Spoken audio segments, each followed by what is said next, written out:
Okay. Whew, let's see if we even remember how to do this.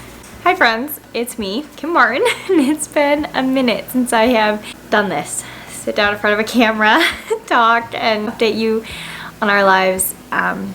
It's been a while. It's good to be sitting here doing this right now. I have just a few moments of quiet in my home, so I was like, we're gonna take advantage of the quiet. If this is the first video of mine that you have come across, welcome here. I'm a Christian wife and mom and very sporadic YouTuber. Sometimes there's like 3 or 4 videos in a row.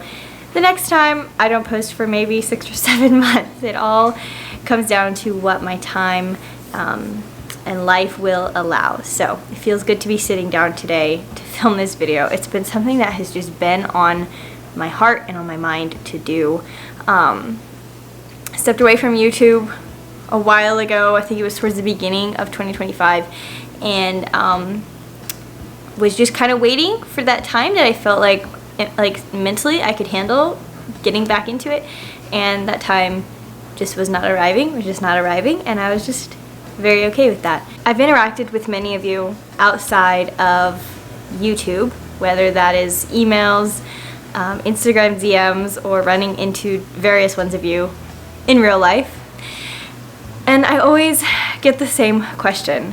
Have you just lost interest in YouTube? And I'm here to tell you that I have indeed not lost interest in YouTube. In fact, not a single day goes by that I do not think about YouTube and creating. I miss the creative outlet that YouTube is, and I miss creating, using my artistic talents in that way. I miss it. Every day as I'm going about being a mom, being a wife, if I'm cleaning my house, or if I'm cooking a meal, I'm often thinking, if I was vlogging, where would I set my camera? Oh, I would set it right here. What would this transition look like? Oh, I know exactly how I would, film this transition. It's always going in my mind as I'm folding laundry, or I'm cleaning something, doing a task in my home. I'm thinking over the dialogue, the constant dialogue that is in my mind of what would this voiceover sound like if I was vlogging my day. What would I want to add here? What would I want to say to my viewers about what I'm doing or where I'm at in life today? And so, if you will, in my heart and mind, over the past year, I have filmed many YouTube videos. Every day I'm filming a YouTube video in my mind, while knowing that in the physical sense, it's not something that I can dedicate my time to right now. What I've come to realize over the course of this past year, and actually the last 4 years, as I've been a mother and learning how to adjust to what that requires of me, I have learned that motherhood every day is a life of sacrifice. And I don't say that in a negative sense. It's like all you do is give, and you never get back, because in my point of view and from my experience, the sacrifices that you put into taking care of your children and your husband and your home, the reward is so much greater. I would venture to say it's 10 times greater.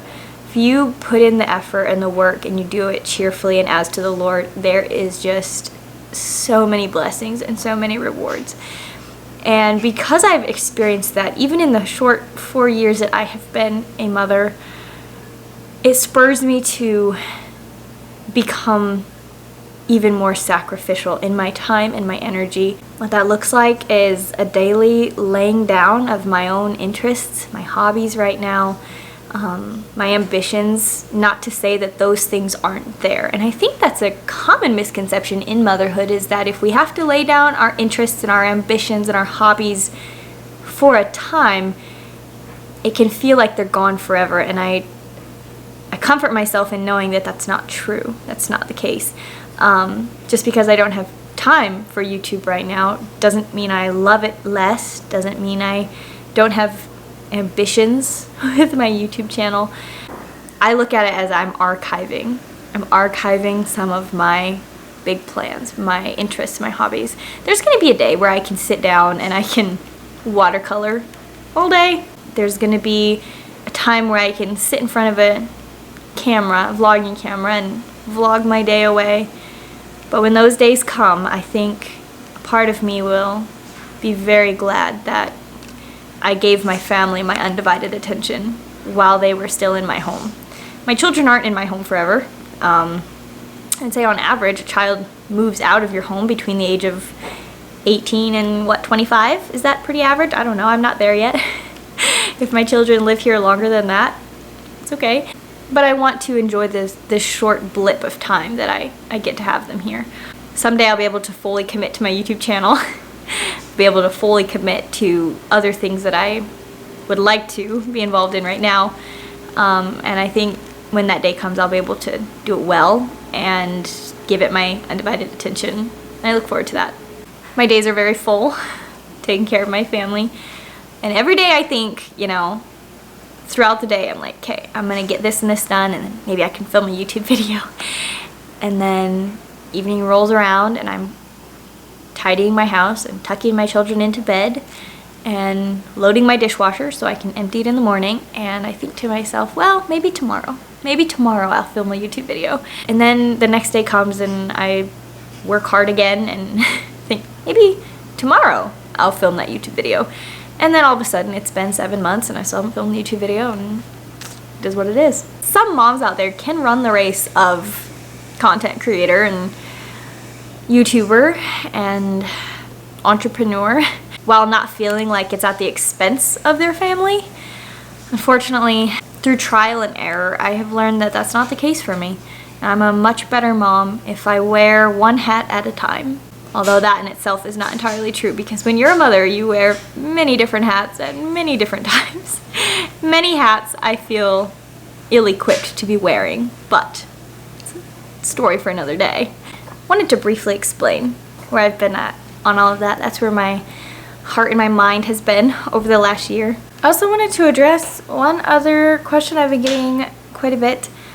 Different comments on YouTube and emails, whatever. People have been asking me if I deleted or disabled my Instagram account, and the answer is no. Instagram wrongfully suspended my account, and that was maybe 2 weeks ago-ish. It was right before Christmas, so I did appeal the suspension. Because of the holidays, I think the chunk of time that they usually say it takes for them to manually review your account, they say it takes a little bit longer over the holidays. So I've been patiently waiting to hear back from them. Instagram did say in the email sometimes they restore the accounts, other times they just like permanently disable them, and if that happens then my account will be gone forever on Instagram, as well as my Facebook and Messenger. So I have been kicked off of every Meta platform, which has been strange. But I will say one thing about this. The day that it happened, I was like very shocked. I was like, oh my goodness, that's crazy. And then like the claim that they brought against my account was just absurd. And I was like, hey, that's not something I have ever promoted or shared on my platform. And so I definitely was like, I'm going to appeal this because like this is inaccurate. I found out that Instagram has a new AI detection program, and that this program has been a little bit faulty and has been like wrongfully suspending accounts like left and right. So I'm pretty sure that's what happened.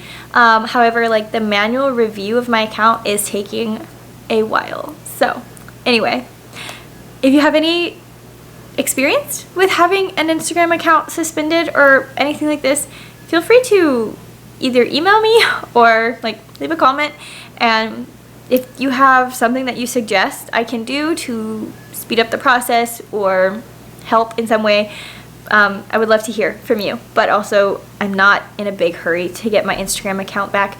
I'll be completely honest with you, I haven't missed it at all. There are aspects of it that I would miss if I would never get it back.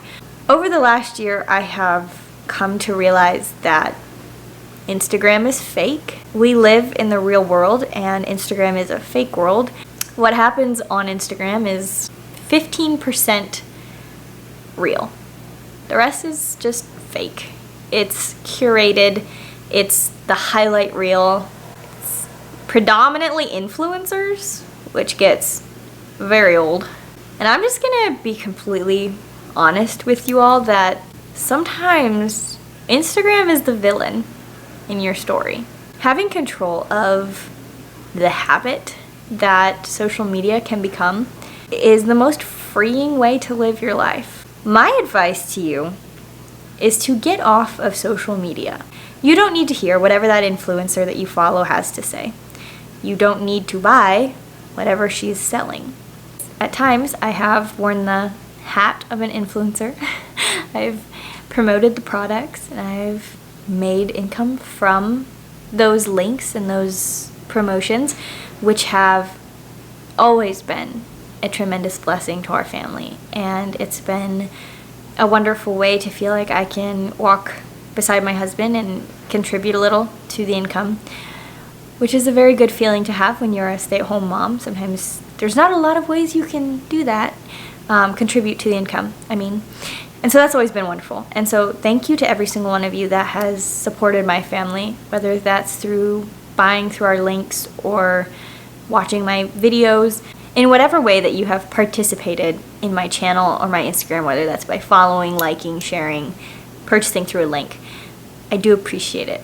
But I also would just urge every single one of us, myself included, it's been a very hard addiction to break, but I would encourage every person to get in control of your social media consumption and prioritize life, being in the real world, and not feeling like you have to live on a stage or stack your life up against someone who is living on a stage. To summarize, that is what's going on with my Instagram account right now. That's why when you search me on Instagram, I'm either not there or my page won't load. I've thrown around the idea of disabling my account if I do get access back to it.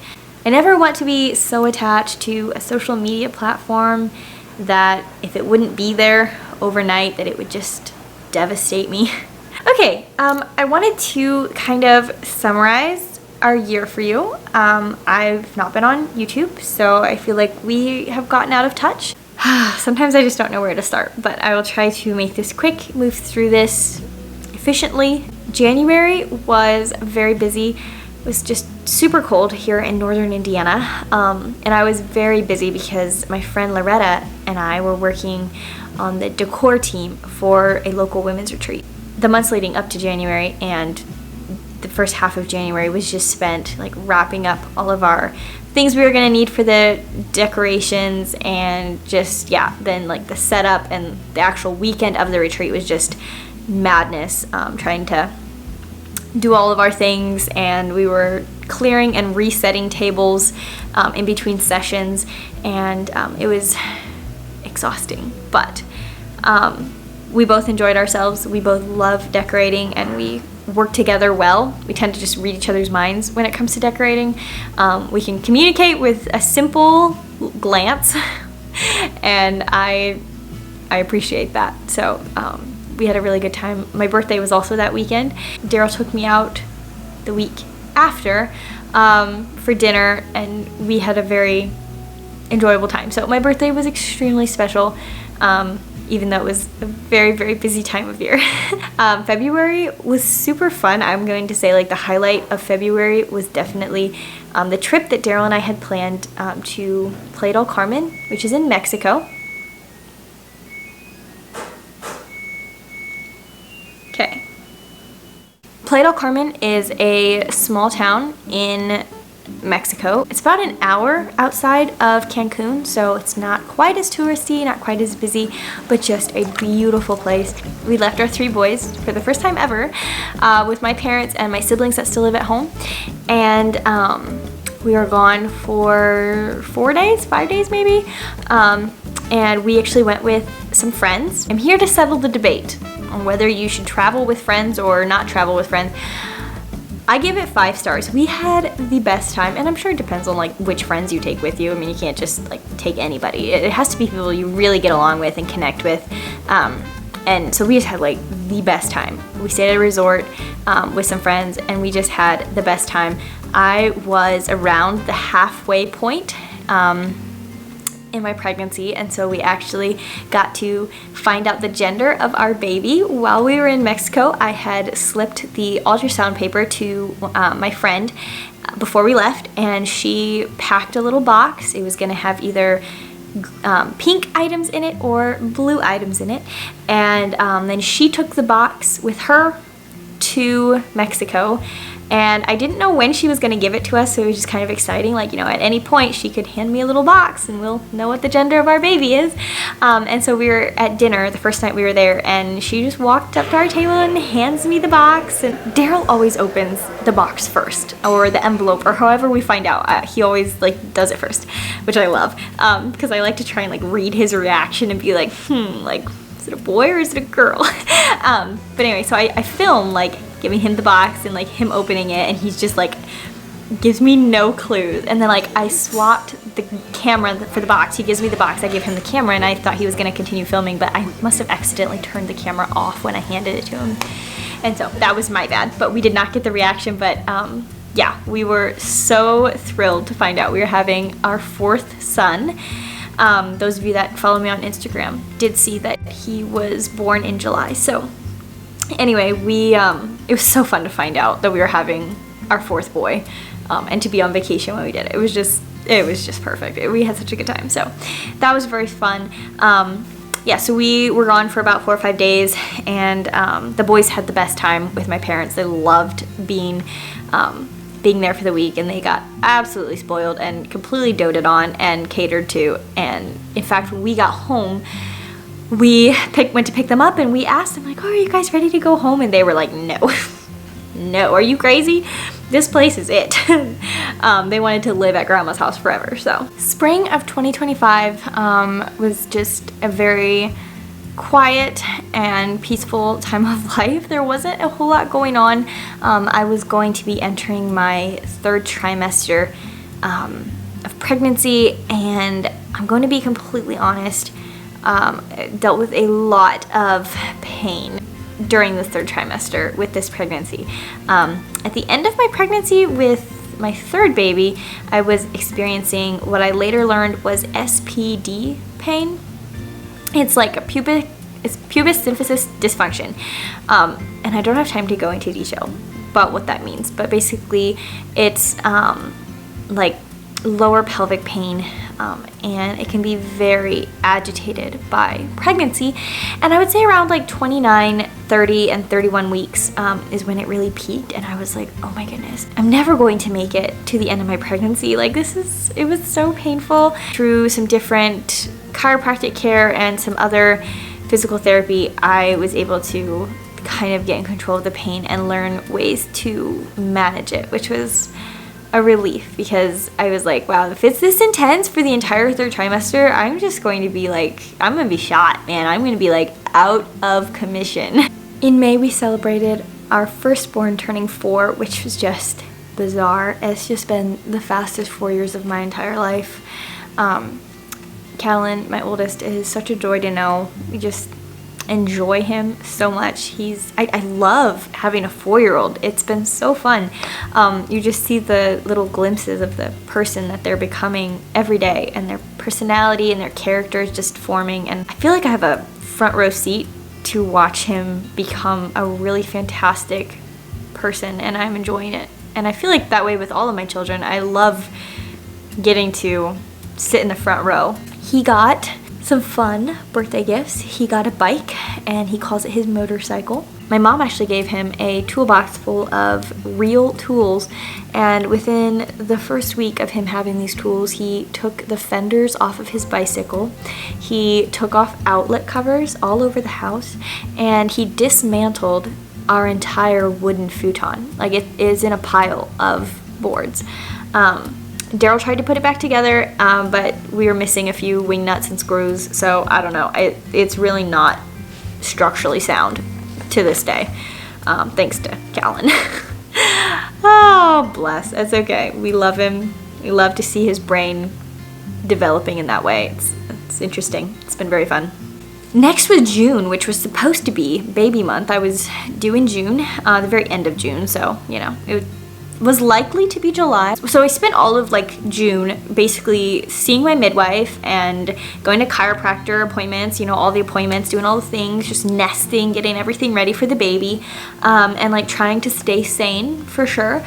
But the sanity started to run a little thin when I went nearly 3 weeks overdue. I was 42 and 5 when I had my baby. So yeah, I started to get a little cranky and like, is this ever gonna happen?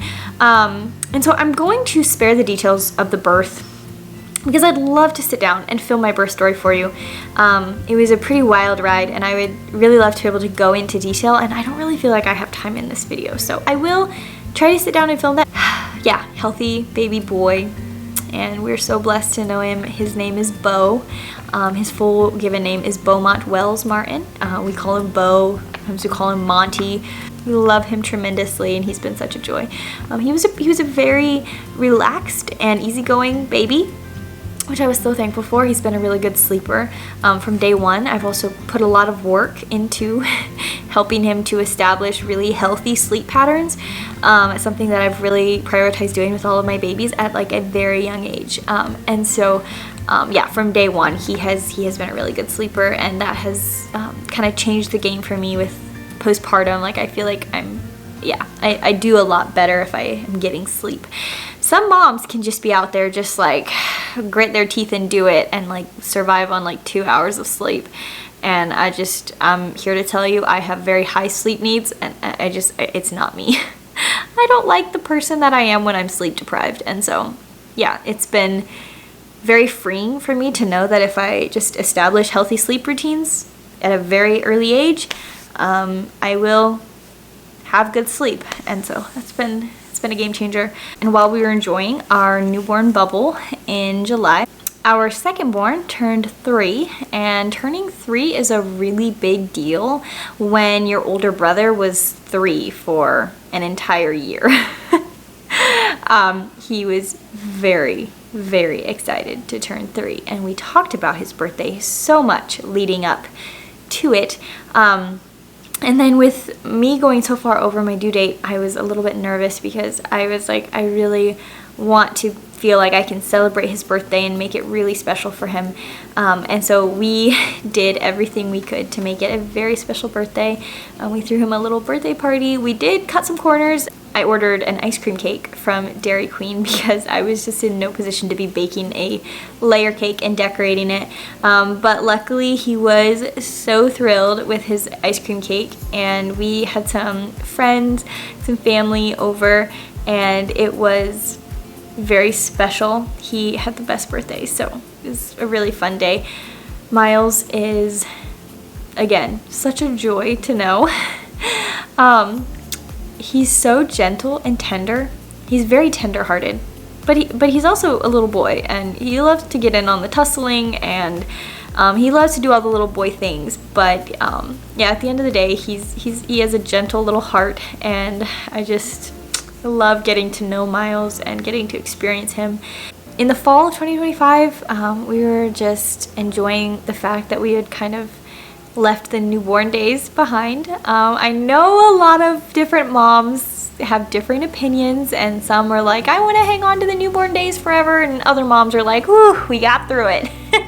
And I tend to fall into the camp of, you know, kind of the mentality that we got through it. I do enjoy the newborn stage, but a large part of me breathes a sigh of relief when we get to like 3 or 4 months.